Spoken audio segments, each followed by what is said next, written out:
Allez, je vous propose peut-être qu'on démarre et les autres nous rejoindront en route. Alors, bienvenue à toutes et tous, je pense toutes pour l'instant. Je crois qu'on a une audience exclusivement féminine ce matin. Je vous accueille au nom du réseau donc Sorisp et on est très heureux de vous accueillir pour ce deuxième webinaire du réseau. Pour ceux qui nous découvrent, j'en reconnais quelques-uns, mais peut-être que d'autres viennent pour la première fois à ce webinaire-là. Deux mots pour concernant le réseau SORISP. Donc, c'est un réseau national dédié à la RISP, à la recherche interventionnelle en santé des populations. Et ses missions sont de développer la recherche interventionnelle en santé des populations, mais aussi d'accompagner, de former et d'outiller ces différentes parties prenantes. Et parmi nos propositions, nous vous donnons rendez-vous, comme aujourd'hui, pour de courts webinaires sur des thématiques variées. Aujourd'hui, nous accueillons Véronique Grenier, directeur de recherche, et Gladys Simanski, chargée d'études. Je leur laisserai la parole dans quelques instants, qui nous viennent de l'Institut Présage à l'Université Jean Monnet de Saint-Étienne. Elles nous consacreront donc 1 heure, durant laquelle elles nous présenteront le projet COPADO, et donc nous parlerons des perturbateurs endocriniens et de la prévention des adolescents face à ceux-ci. Nous prévoyons un temps d'échange et de discussion en fin de session, mais elles ont toutes les deux donné leur accord pour que vos questions puissent émerger tout au long de la présentation. Donc n'hésitez pas à prendre la parole ou à utiliser le chat que je relèverai au cours de l'ensemble de la présentation si vous souhaitez intervenir, demander des précisions ou commenter certains aspects. Avant de commencer, je vous fais aussi un tout petit rappel technique. Le webinaire va être enregistré et il sera revisionnable en libre accès sur le site du réseau Sorisp et sur la chaîne YouTube du réseau Sorisp. Donc, si vous ne souhaitez pas apparaître à l'écran, vous pouvez garder votre caméra désactivée. Sinon, vous avez un petit encart qui apparaîtra dans la vidéo. Voilà pour moi. On peut maintenant se plonger dans le vif du sujet. Je vais donc céder la parole à Véronique et à Gladys. Oui, bonjour à tous. C'est moi qui vais démarrer la présentation donc sur ce projet COPADO, hein, donc prévenir les perturbateurs endocriniens avec l'idée du public cible adolescent. C'est un projet qui est actuellement en phase de valorisation, qui a démarré il y a à peu près 3 ans, peut-être même 4. Donc, qui a comporté plusieurs volets. Donc, on va vous expliquer un petit peu tout ça. Et puis, on est en mesure aujourd'hui de vous donner les résultats de l'évaluation, donc ce qui est quand même intéressant. Donc, effectivement, le projet est porté par l'Institut Présage, et plus exactement dans l'Institut Présage, la chaire IG qui est consacrée à la prévention des cancers, hein. L'Institut Présage, c'est un institut fédératif avec plusieurs chaires de recherche. Donc là, on est plus au niveau de la chaire IG. Vous voyez ici à droite bon, les partenaires en fait du projet. Donc la Ligue contre le cancer qui a financé en fait le projet. L'Université Jean Monnet, c'est l'université dans laquelle est hébergé l'Institut Présage. Le Lyon 1 et Lyon 2, hein, donc, parce qu'il y a un partenaire qui est passé en fait de Lyon 1 à Lyon 2, ce qui fait que les deux universités sont représentées. Le Centre Léon Bérard, qui est le centre de lutte contre le cancer de Lyon, et l'Académie de Lyon, donc le partenaire éducation nationale, qui a joué un rôle important dans ce projet. Suivante, voilà, donc juste une présentation de la chaire IG. Nous sommes fixés, axés sur la prévention, la recherche en prévention des cancers, avec trois objectifs majeurs. Être sensible aux inégalités d'accès à la prévention, hein, et essayer euh, de les réduire, en tout cas de ne pas les augmenter quand on fait effectivement des actions de prévention. Développer des programmes de recherche interventionnelle en prévention, beaucoup plus que de la recherche observationnelle. Et puis être dans l'innovation, hein, tester et évaluer des nouvelles approches de prévention des cancers et des maladies chroniques. Suivant. Donc, les perturbateurs endocriniens. Je ne vais pas vous faire un cours entier sur les perturbateurs endocriniens, ça prendrait la matinée et je crois qu'on n'a pas tout à fait ce temps-là. Juste rappeler que ce sont des substances qu'on trouve un peu partout, hein, dans l'air, dans l'eau, dans l'alimentation, etc. Et donc, on ne sait pas tout encore sur ces substances, mais ce qu'on sait nous autorise à penser qu'il y a un lien fort avec un certain nombre de cancers, notamment tout ce qui est cancer hormonodépendant, hein, puisque ça agit en fait, ces substances, sur le système endocrinien et donc sur les sécrétions hormonales. Et on sait aussi qu'il y a un lien entre un certain nombre de troubles neurocomportementaux, hein, comme le TDAH et le TSA. Voilà. Alors aujourd'hui, on n'en parle pas énormément, mais on parle par exemple beaucoup des PFAS. Et ben, les PFAS, ce sont notamment des perturbateurs endocriniens, hein. Donc, vous voyez que c'est un sujet qui est quand même beaucoup d'actualité. Suivante. Alors, Copado, donc, c'est un programme qu'on a voulu à destination des adolescents parce qu'on s'est aperçu qu'il y avait pas mal de programmes en direction des femmes enceintes et de la petite enfance, mais rien en fait au niveau des adolescents. Or, en fait, ces perturbateurs endocriniens sont particulièrement nocifs au moment où les hormones eh ben, s'expriment de façon importante dans le corps. Et donc, l'adolescence fait partie de ces moments de fragilité vis-à-vis des perturbateurs endocriniens.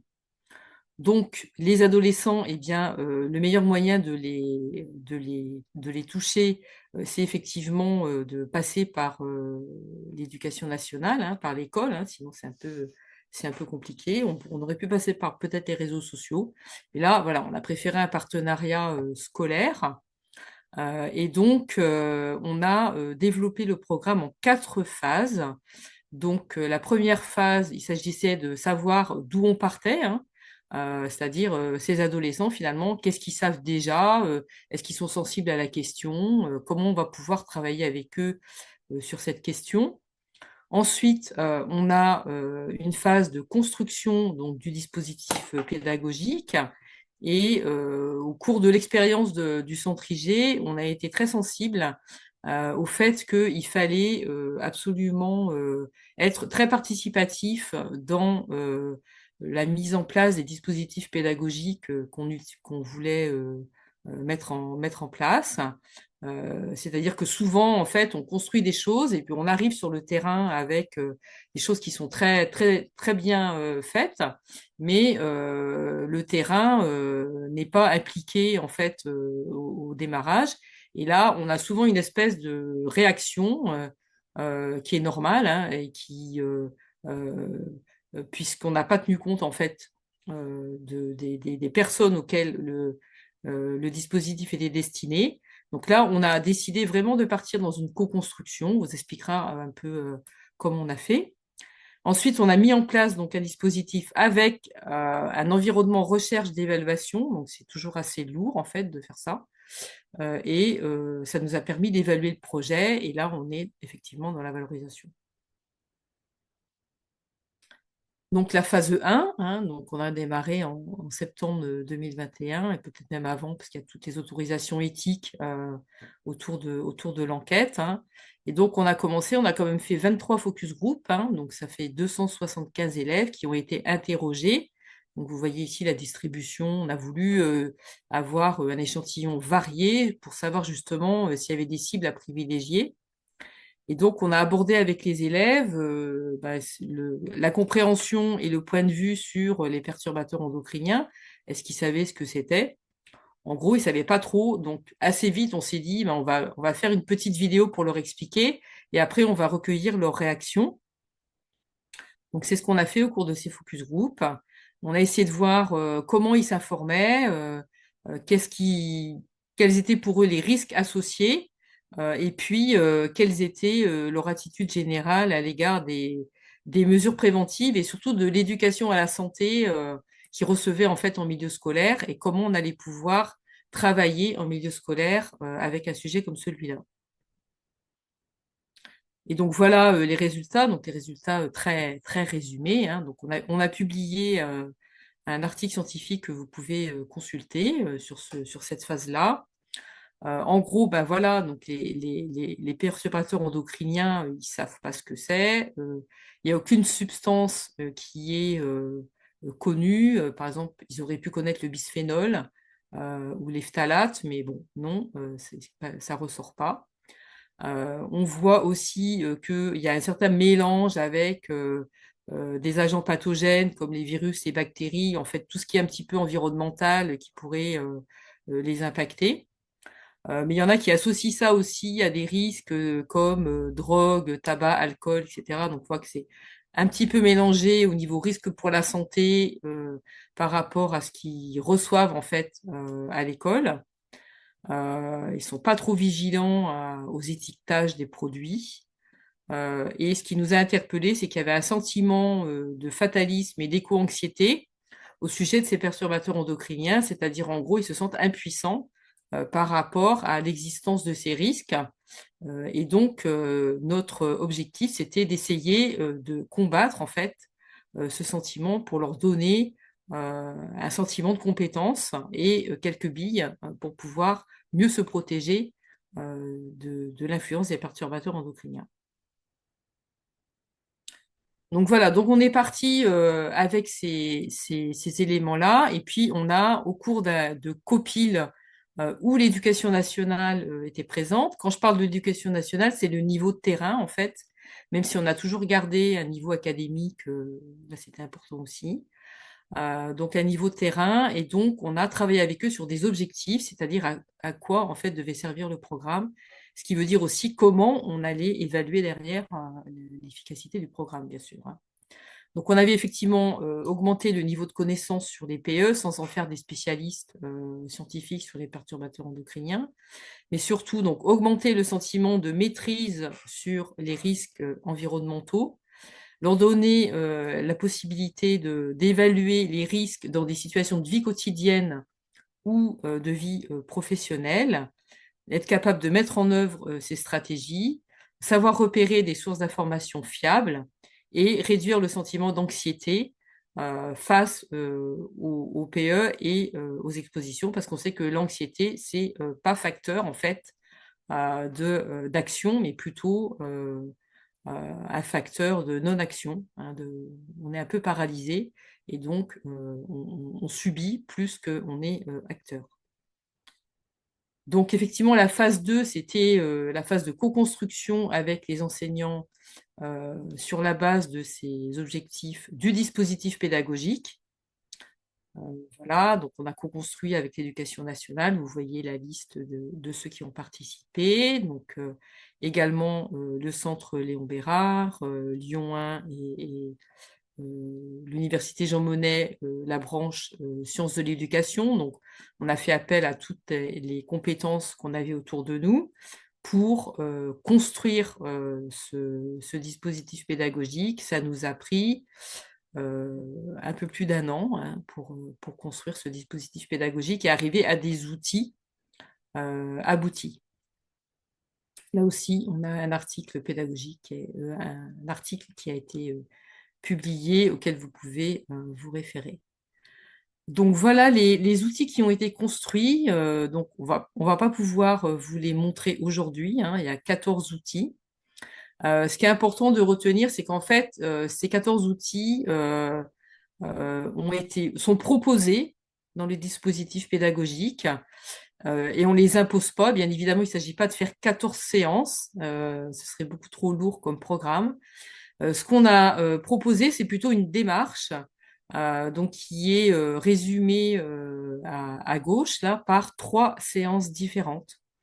C'est-à-dire, on a dit aux enseignants, voilà, vous devez faire une première séance où vous devez recueillir les représentations et les connaissances des adolescents. Et pour ça, on vous propose 4 outils.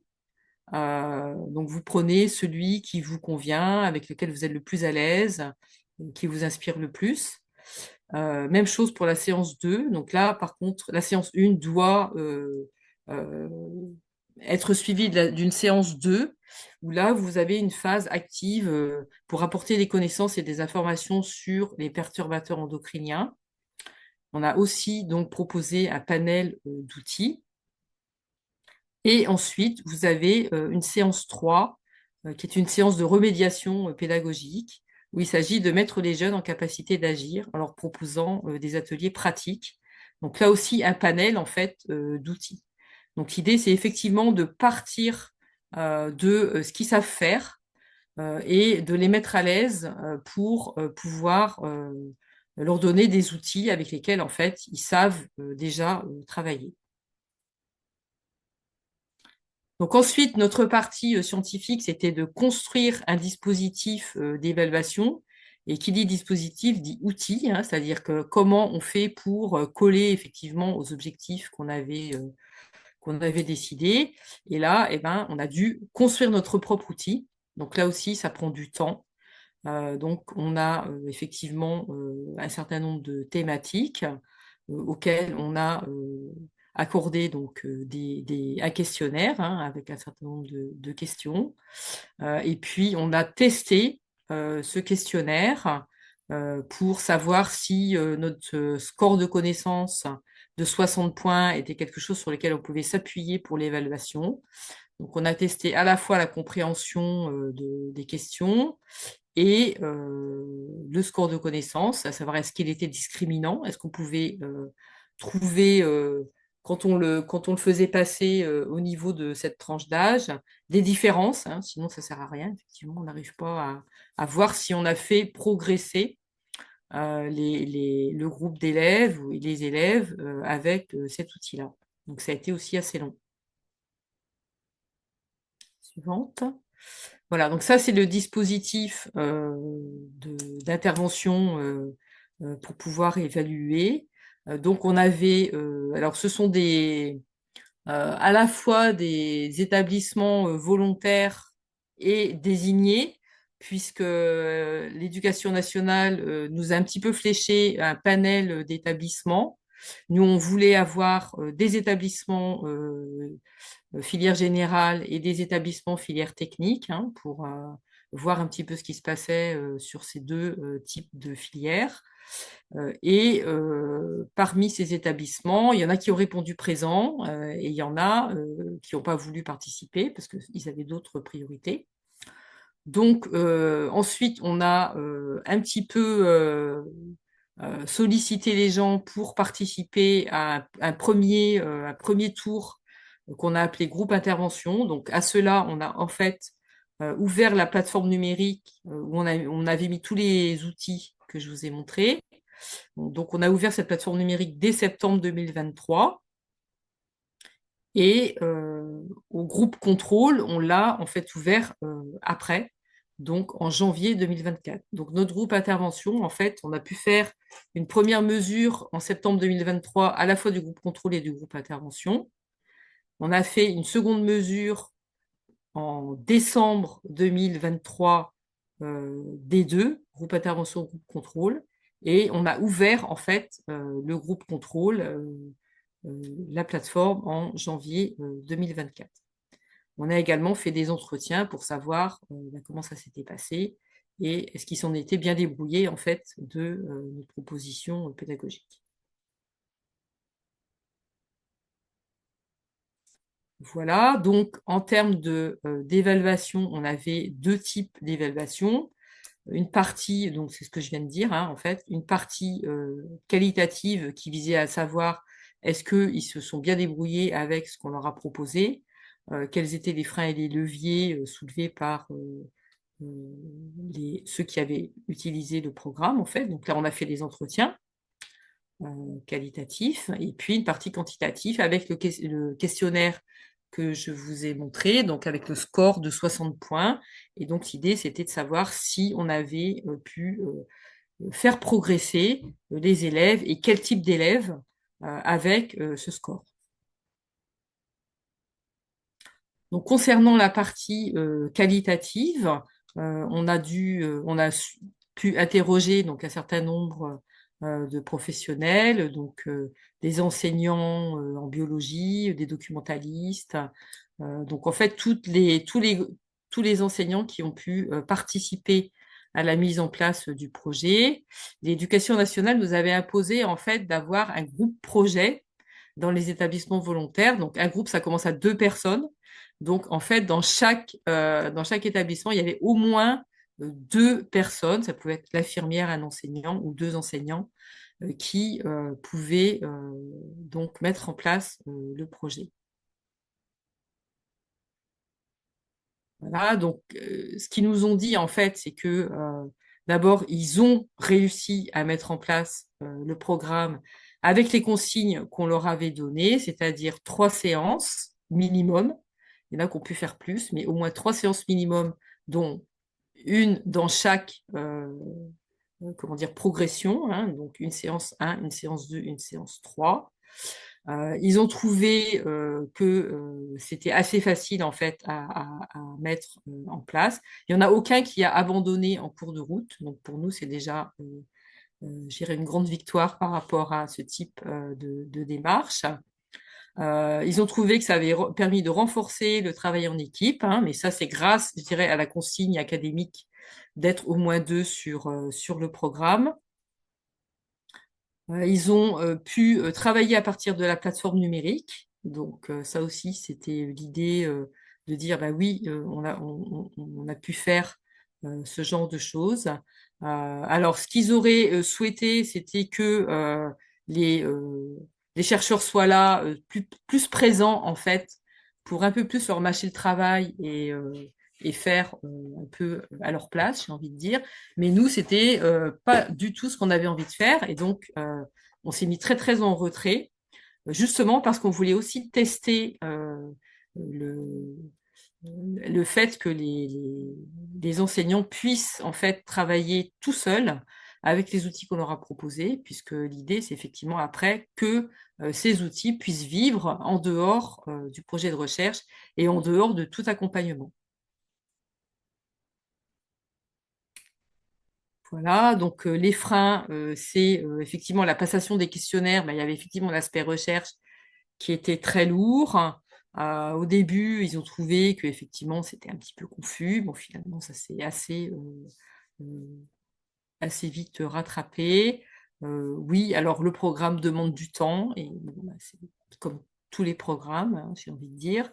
En fait, ils avaient quelques appréhensions sur le fait d'engager les élèves dans cette thématique, mais finalement, ils ont trouvé que les élèves avaient été assez actifs et ils ont été assez surpris de la façon dont les outils ont été assez faciles à mettre en œuvre, en fait.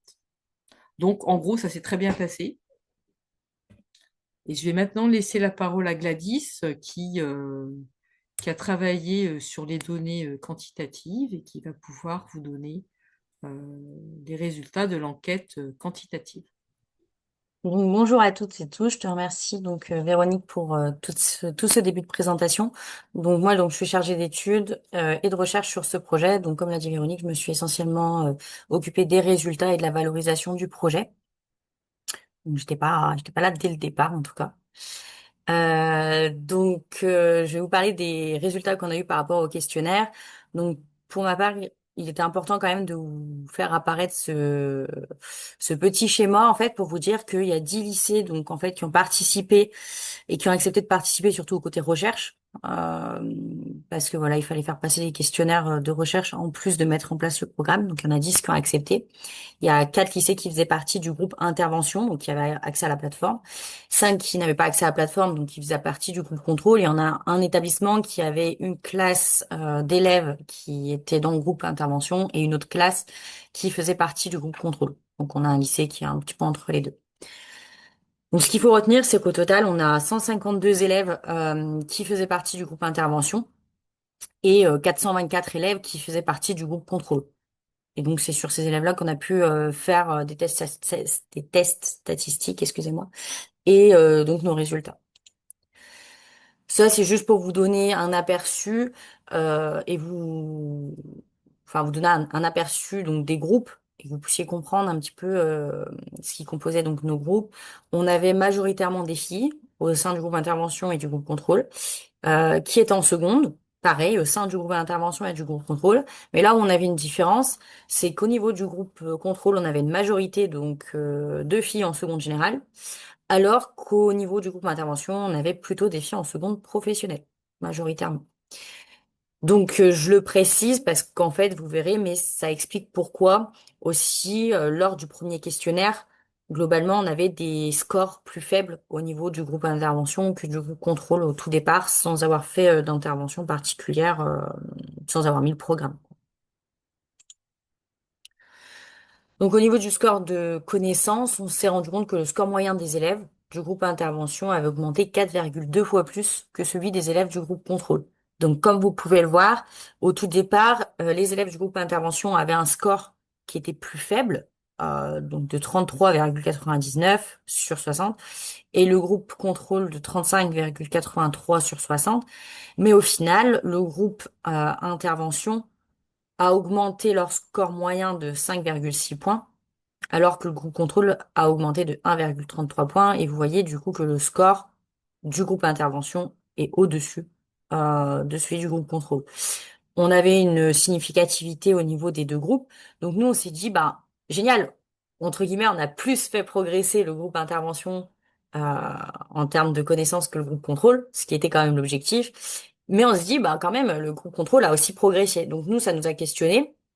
Donc, on a allé voir un petit peu plus loin et on s'est dit, ben, vu qu'on avait la filière générale, la filière technologique et la filière professionnelle qui étaient représentées, on a regardé l'évolution du score des élèves en répartissant par filière. Et donc là, on s'est rendu compte que le programme Copado, du coup, faisait progresser le score moyen des élèves et ce, peu importe leur filière, en fait, que ce soit générale, professionnelle ou technologique. Donc là aussi, on avait une significativité au niveau des résultats. Alors qu'au niveau du groupe contrôle, comme vous pouvez le voir, on avait une significativité que pour la filière générale et une augmentation assez visible pour la filière générale. Mais en fait, on n'avait pas forcément d'augmentation pour la filière professionnelle et technologique et on n'avait pas de significativité. Donc je précise, la significativité aussi peut aussi s'expliquer parce qu'on avait moins d'élèves en filière professionnelle et filière technologique. Mais quand on regarde l'évolution, on se rend compte que l'évolution est quand même assez faible du score moyen de connaissances sur les perturbateurs endocriniens, voire inexistant si on regarde la filière technologique. Donc là aussi, on s'est dit, bon, c'est très intéressant tout ça, mais comme notre but, c'était de aussi ne pas accroître les inégalités entre les élèves, on a pris les élèves qui avaient des scores initiaux en fait les plus faibles au départ. Donc en fait, on a pris, pour vous donner une idée, le premier quartile, et on s'est dit, ok, on va regarder le premier quartile, donc 25% des élèves, et on va regarder leur progression à ces 25%. Donc, comme vous voyez encore une fois, le groupe intervention au départ avait un score moyen qui était plus faible que celui du groupe contrôle. Mais en fait, on s'est rendu compte que le programme faisait progresser, même fortement progresser, les élèves ayant un score de départ très faible. On voit qu'en fait, il a augmenté de 10,55 points et le groupe contrôle, pardon. Donc sans intervention, il a quand même augmenté de 4,48 points, ce qui quand même est favorable aussi. Donc même constat que pour le score moyen tout à l'heure, euh, le score moyen avec tous les élèves. Donc on s'est dit bah pareil, ça serait bien d'aller voir un petit peu plus loin. Donc on a réparti par filière pour savoir si il y avait une augmentation ou pas des inégalités entre les élèves. Si notre programme du coup pouvait permettre de réduire les inégalités ou non.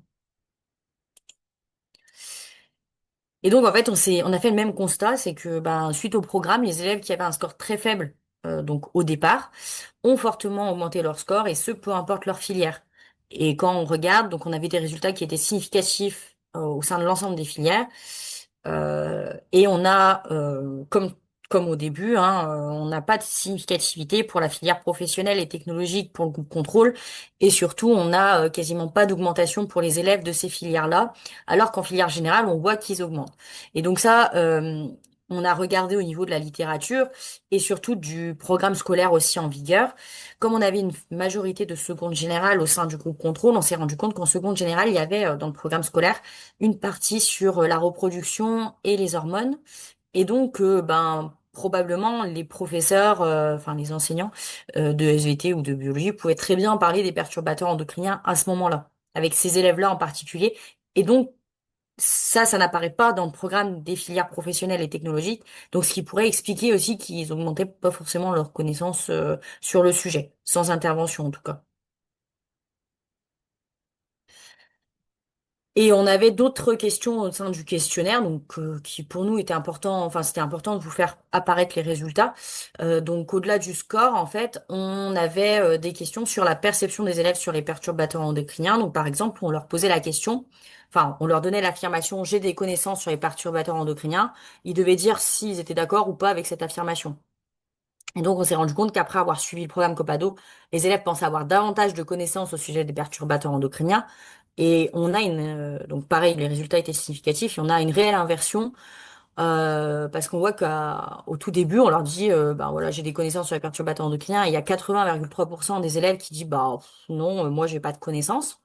Et finalement, après avoir suivi le programme, il y a 80,3% des élèves qui disent, bah si, en fait, j'ai des connaissances sur les perturbateurs endocriniens.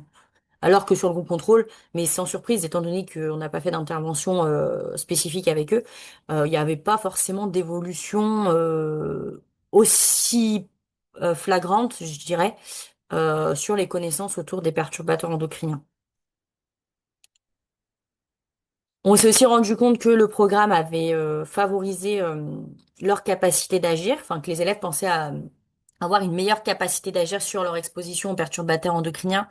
Et les résultats, encore une fois, étaient significatifs. Donc on voit qu'il y a une augmentation, en passant d'à peu près 70% qui disent au départ, bah oui, je peux agir sur mon exposition aux perturbateurs endocriniens à presque 87% des élèves après avoir suivi le programme. Ce qui est quand même intéressant à dire, et c'est le constat qu'on a fait, c'est de se dire, bah quand même, les élèves au départ, enfin, je veux dire, ils sont quand même motivés, ils ont quand même, ils pensent avoir une capacité d'agir quand même sur l'exposition, ce qui était pas forcément visible sur les focus group au tout début. Parce que même sur le groupe contrôle, on voit qu'il y a quand même 82,5% des élèves qui avaient dit ben oui, je peux agir, quoi. Alors, enfin, ils pensaient avoir une capacité d'agir, quoi, je veux dire. Donc ça veut dire qu'ils sont quand même motivés au tout début, quoi, sur un tel sujet. Et nous, on trouvait que c'était important de le souligner, quoi. Et on avait posé des questions plus larges sur la santé environnementale, plus que sur les perturbateurs endocriniens, et on s'est rendu compte que les élèves, en tout cas, pensaient que leur connaissance autour de la santé environnementale augmentait après avoir suivi le programme.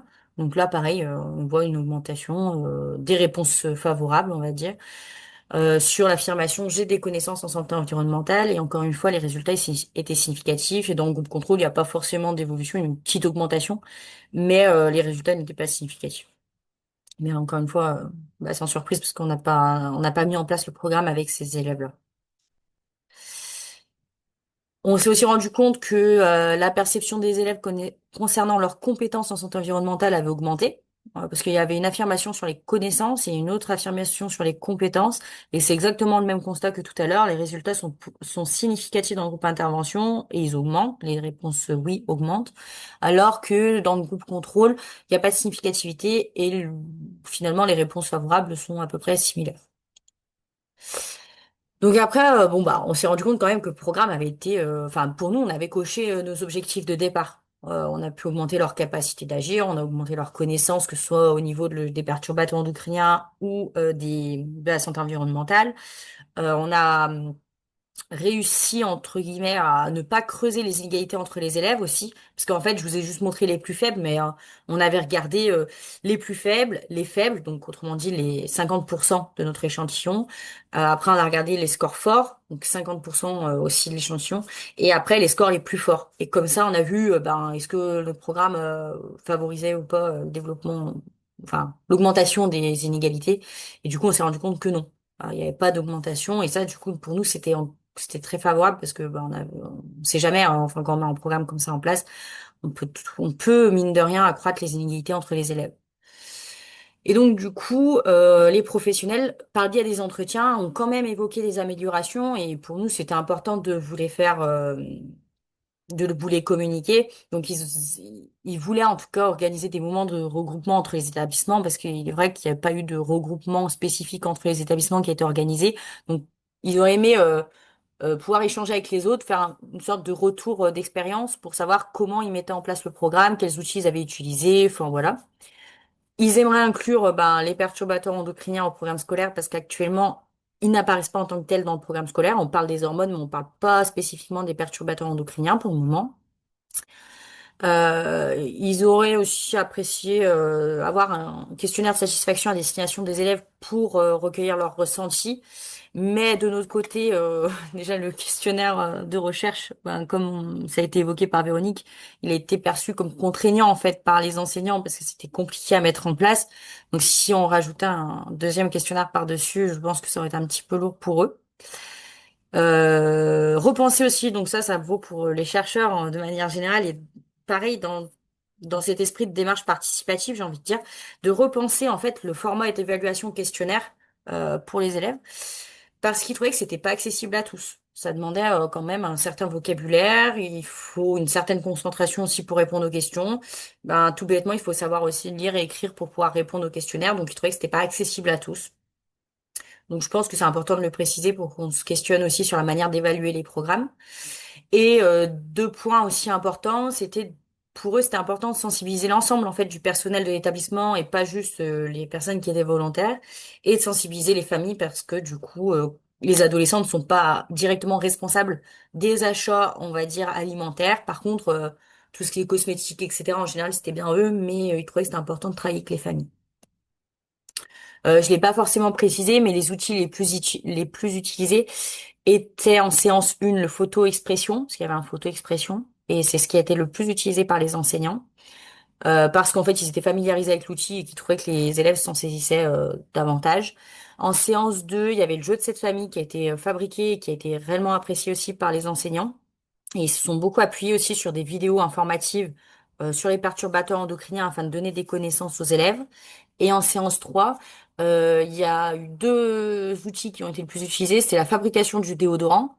Ça a vraiment été... enfin, ceux qui l'avaient mis en place, ils ont réellement apprécié la mise en place de cette activité avec les élèves parce qu'ils étaient vraiment actifs et du coup, c'est un produit qu'ils ont ramené chez eux. Et sinon, le deuxième outil qui a été bien utilisé, c'est la lecture d'étiquettes en scannant. Donc, soit les élèves ramenaient des produits de chez eux et scannaient les produits en classe pour comprendre la composition des produits, soit l'enseignant ramenait des produits, soit sur l'application, en fait, ils pouvaient scanner. Il y avait des codes barres, ils pouvaient scanner et comprendre aussi la composition des produits. Et donc se rendre compte aussi que le packaging en lui-même, des fois, pouvait inspirer confiance. Et finalement, lorsqu'on scannait le produit, ben, peut-être qu'il y avait des couacs dans la composition, quoi. Donc, de développer l'esprit critique des élèves. Et après, il y a d'autres sujets qui ont été évoqués sans qu'on ait besoin d'en parler, on va dire. C'est que bah, les adultes, en fait, qui ont participé à Copado ont également été sensibilisés au sujet des perturbateurs endocriniens, que la majorité, quand même, souhaiterait reconduire le programme. Donc, on a réfléchi à la valorisation des outils avec Véronique. Et donc là, pour le moment, on a une piste on a une piste, en tout cas, pour pouvoir valoriser les outils et qu'ils soient à disposition, même quand Copado, enfin, le projet de recherche va s'arrêter, qu'ils soient à disposition, du coup, des enseignants. Que les questionnaires ont éveillé la curiosité des élèves dans les deux groupes, parce que du coup, ils se sont beaucoup questionnés, mais en posant des questions, mais c'est quoi le téflon? C'est quoi un perturbateur endocrinien? Pourquoi on nous pose ces questions? Enfin, voilà. Donc, ils sont vraiment sentis aussi concernés par la thématique. Et que l'élaboration de recherche personnelle, du coup, permettait de mieux maîtriser le sujet des perturbateurs endocriniens. Donc après, voilà, on vous l'a précisé, mais si vous êtes intéressé par le programme Copado, vous pouvez nous contacter directement par mail. On vous a laissé le mail de contact sur cette diapositive, donc qui est projetcopado@gmail.com. Alors, je te relaisse la parole, du coup, Véronique, sur la valorisation. Pour deux mots de conclusion, bon, je vais pas, voilà, on a fait un certain nombre de communications un peu partout. Bon, c'est sans doute pas fini. On a encore un papier à écrire là, sur les résultats et puis à le diffuser. Nous, la valorisation, en fait, c'est ce que tu disais, Gladys, c'est-à-dire en fait le fait qu'on puisse mettre à disposition le programme pour bah, les profs, les établissements qui veulent le mettre en place. Donc c'est vrai que c'est quelque chose, si j'avais à refaire le projet, que j'essaierais d'anticiper un peu mieux, parce qu'on voit que là, on essaye de travailler avec Canopé, pour tout vous dire, pour pouvoir le mettre sur une plateforme où on sait que les enseignants vont déjà en fait prendre des ressources, hein, parce que sinon on n'a pas les moyens nous, de diffuser le programme à tous les établissements de France et de Navarre qui souhaiteraient le mettre en place, hein. Et on a effectivement des crédits qui s'arrêtent là à la fin de l'année. Donc c'est toujours un peu le passage délicat entre, je dirais, la preuve du concept qu'on a réussi à mettre en place et après, et comment on fait. C'est pas notre métier en fait de faire de la diffusion d'outils, c'est un autre métier. Donc voilà, on est un peu confronté à ça. Donc j'espère que la solution Canopé va fonctionner. On voit que ils ont leur propre temps de réactivité, etc. Et un petit peu une course là au fait que nous, on a des délais d'engagement notamment de budget qui sont limités. Et c'est vrai que bah, c'est un nouveau pari en fait pour Copado, mais j'espère qu'on réussira là aussi à faire ce qu'on a envie de faire. Voilà, on va laisser du temps pour quelques questions peut-être quand même. Oui, merci beaucoup. Je vous invite à prendre la parole si vous voulez dans la salle virtuelle, là, ou à utiliser le chat, vous n'hésitez pas. Moi, je veux bien commencer avec une petite question en attendant que les autres se chauffent. J'en ai quelques-unes en écoutant votre présentation. La première, c'est sur la construction des outils d'intervention. Je voulais savoir un petit peu comment vous y étiez pris ou prise et est-ce que vous aviez identifié des outils existants ou des programmes existants en France ou à l'étranger qui pouvaient être inspirants en positif ou en négatif en fait, hein, en activant certains leviers, ou est-ce que vous avez plutôt fait émerger finalement, construit des nouveaux ces nouveaux outils dans l'intervention? En fait, on n'a pas identifié de programme qui existait, et c'est bien pour ça qu'on en a construit un d'ailleurs, parce que sinon on n'aurait peut-être pas été jusque-là. Ce qu'on a fait, c'est qu'on a vraiment travaillé en comité de pilotage. Alors, ce work package-là, il a été dirigé par l'équipe sciences de l'éducation. Donc déjà, on s'est dit que nous, on savait faire de la recherche en prévention, mais pas forcément en intervention éducation nationale, hein. Et donc, on l'a vraiment confié à l'équipe de Julien Masson et avec une personne qui a travaillé dessus pour son stage de M2 et même en plus. Voilà. Et donc, la base du travail, ça a vraiment été des comités de pilotage avec des profs, en fait, prof et documentaliste. Il y a aussi une documentaliste qui était là, qui a été très présente, pour confronter en fait les idées des uns des autres, hein. On avait tous un peu des idées sur, une fois qu'on a eu les objectifs, sur comment on voulait décliner les objectifs. Et en fait, l'idée, ça a vraiment été aussi de repartir de eux, des outils qu'ils avaient déjà expérimentés, qui n'étaient pas forcément sur les perturbateurs endocriniens, mais qui étaient sur les thématiques proches, environnementales ou autres, mais qui pouvaient être adaptés à nos objectifs.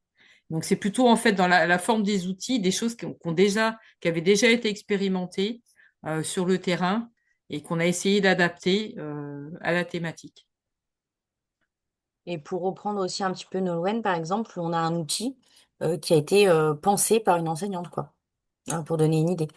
Sur le regard critique, elle nous a proposé un support pour que les élèves puissent savoir si une information est fiable, avec des étapes.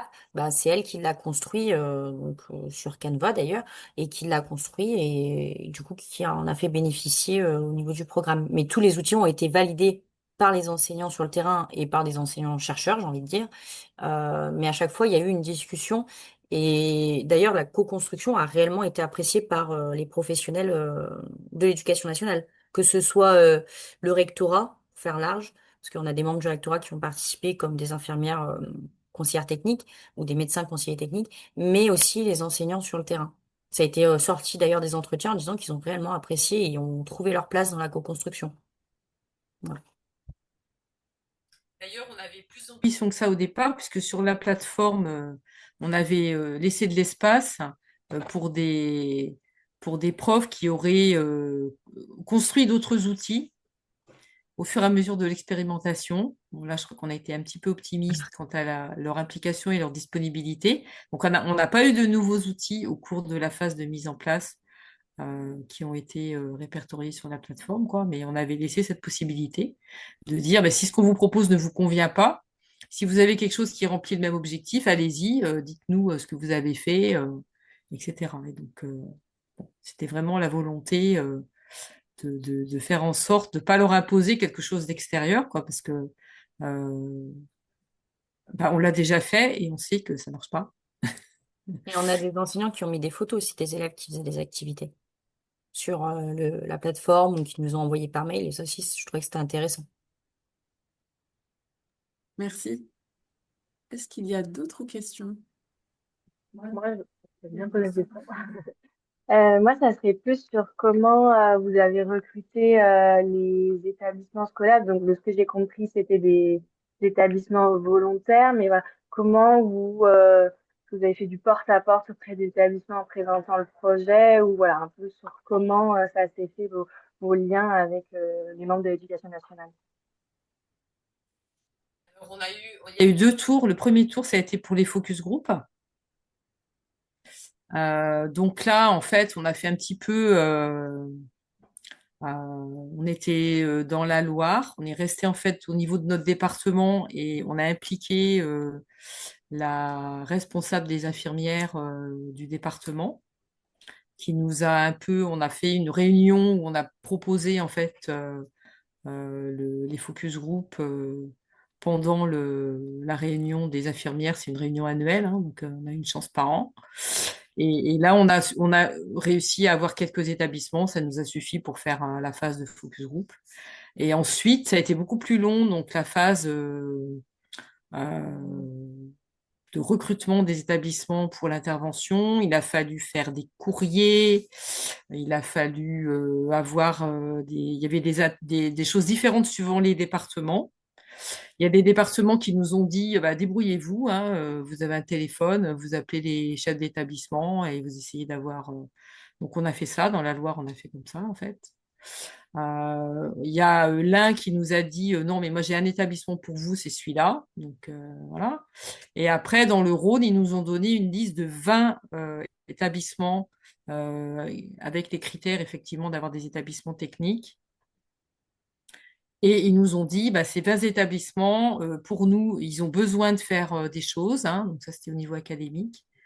Donc on les a fléchés. Donc ce qu'on va faire, c'est que nous, on va aussi les prévenir qu'on vous a donné les coordonnées et vous allez les contacter en parallèle et voir. Voilà. Et donc sur ces 20, on a réussi à en avoir 10 qui ont dit oui.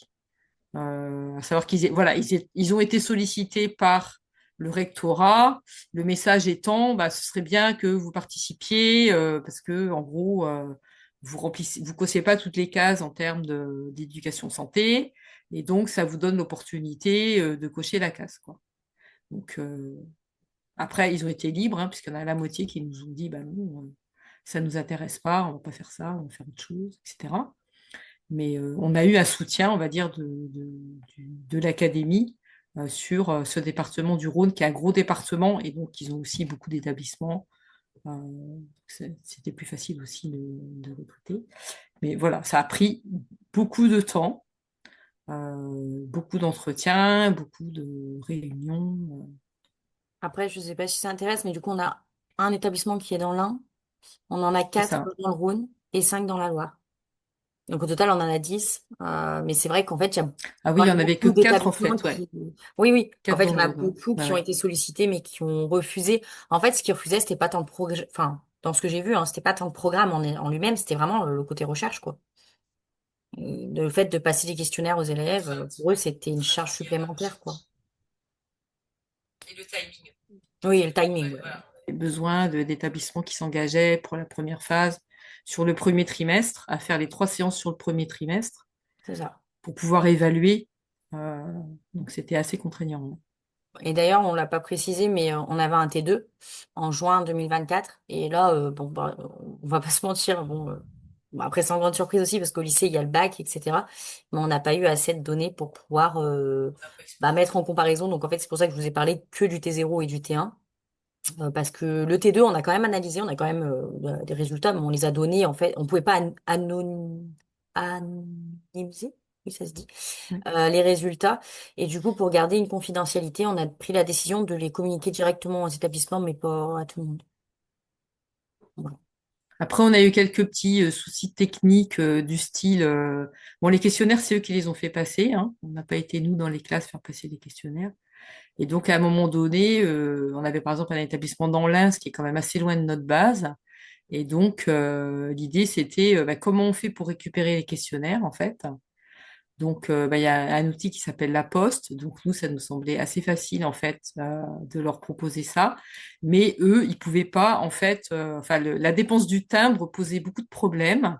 Donc, il a fallu que on leur envoie des enveloppes timbrées avec déjà qu'on pèse le nombre de questionnaires qu'ils allaient nous renvoyer pour pouvoir timbrer l'enveloppe, leur renvoyer l'enveloppe timbrée dans une autre enveloppe.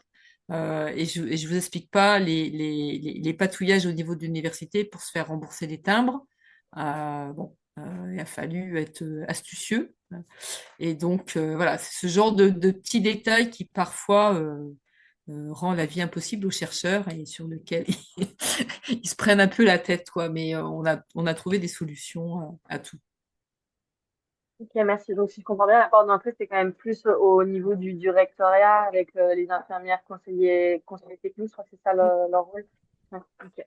De toute façon, euh, au niveau de notre rectorat, nous ne sommes pas autorisés, en fait, à faire de la recherche sans les avoir consultés et avoir eu leur autorisation finalement. Alors, à un moment donné, ça s'était concrétisé par une commission. On devait passer dans une commission, ça il y a quelques années, en disant voilà, on souhaiterait faire un projet de recherche pour tel et tel truc, avec telle modalité, etc. Bon, là, la commission n'existe plus, mais il faut les avertir au préalable, il faut avoir l'assentiment du recteur, hein. Voilà. Donc, on ne fait pas ce qu'on veut dans les établissements scolaires et quelque part, c'est pas plus mal.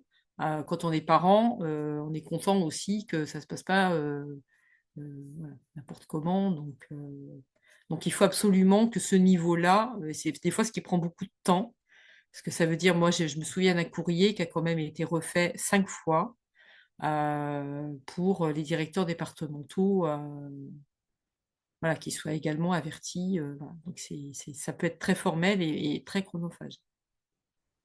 On a encore quelques petites minutes si l'une d'entre vous veut poser une ou deux questions.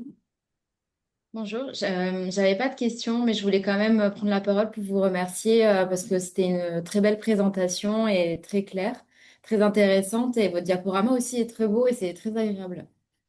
Merci. Merci. Alors, je veux bien en tenter une autre.